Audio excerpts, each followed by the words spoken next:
Following the misty haze after the bucket's pouring rain, I found a chapel standing on a solemn vale. Inside I ventured not at once, not for the cross forbade my passing, but as tombstones, phantoms of a long-lost era, called for me to grasp the soil, and I did it, as been told.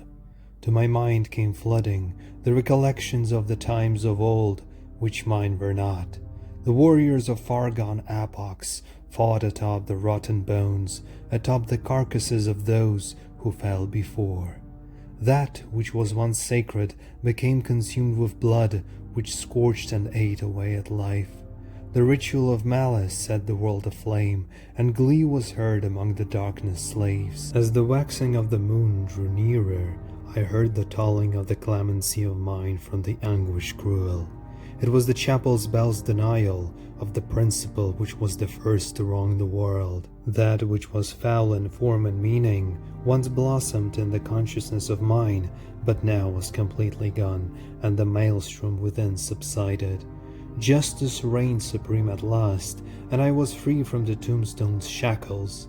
Moved I then straight into the chapel, for felt I that my presence was demanded. In the life of mine of flesh I did no vital wrongs, yet hollow I was fully not.